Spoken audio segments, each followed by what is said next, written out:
Backgrounds. Many default templates in PowerPoint or Keynote have very elaborate, very complex backgrounds, like this one, for example. They imitate paper, they imitate wood, they imitate cloth, lots and lots of different things. And we do not use those templates anymore.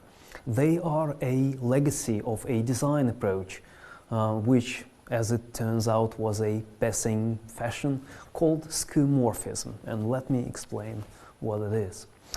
This is an American-built woody station wagon, and they used to be made out of wood. But then the car makers gradually transitioned to steel bodies for their cars.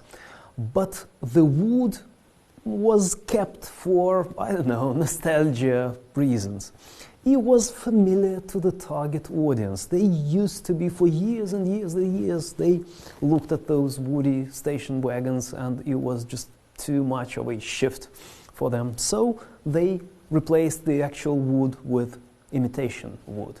And even up to now, if you look at this very modern design by Ford, those horizontal lines on the side of the car, they are paying homage to that era.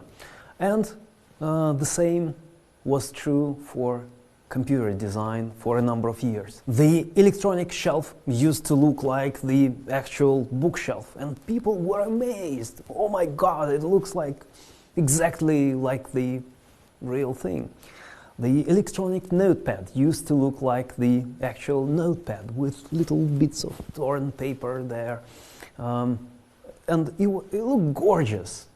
So the main idea was that we are trying to make new things familiar. Lots and lots of people are switching from physical notepads to iPads, for example, and we're trying to make things easier for them. But over time, people started to understand that there's just way too many excessive details here.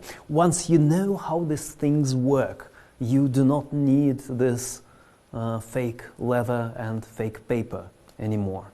And the new design approach was pioneered by Microsoft this time, and it was called flat design. And it looked like this, very streamlined, sometimes even, stretching the definition of simplicity, sometimes overly simple. But at the moment, this is what's in vogue. And in about a year or two, everybody, including Apple, went from what's on the left to what's on the right. Radical simplification, much more clearer design, and much cheaper design, frankly. We do not need to put in all this, work on those details. So flat design is trying to make more with less. We're trying to make things as simple as possible. And of course, flat design was widely criticized by being way too flat.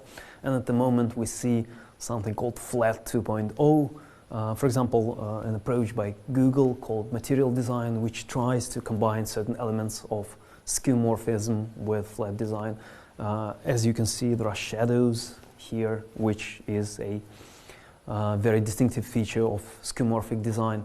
But also it uses flat elements, and I think it is very distinctively Google. You cannot confuse this with anything else. The big problem of flat design, of course, is just all the same. It's the same for every corporation, and we're trying to differentiate ourselves.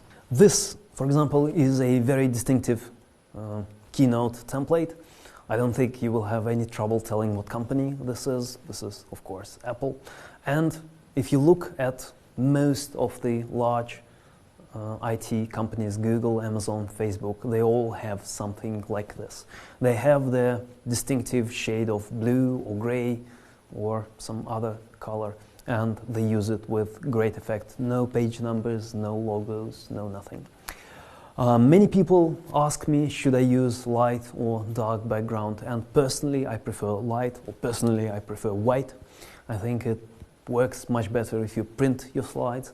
And also it works great with pictures isolated on white. Sometimes you have pictures without any background and they work seamlessly with white slides. Also, an additional bonus, sometimes you have to present in huge venues where the whole audience sits in the dark and light bounces off the screen and you can actually see at least the first and probably the second row of the audience. Works for me. And also an added bonus, sometimes you have to present in huge audiences where people sit in the dark and light bouncing off the screen allows you to see the first and probably the second row of the audience. So you actually see the people you're talking to, which is very important for me at least. And you can go for dark backgrounds, they are more distinctive and they are easier on the eyes in big venues. The reason they mostly use dark backgrounds is because if you have to sit in the audience and look for an hour and a half at big white screen, your eyes get tired rather quickly. So if you have a very long presentation in a big venue, dark background is your choice. Otherwise, I'd go for just simply white.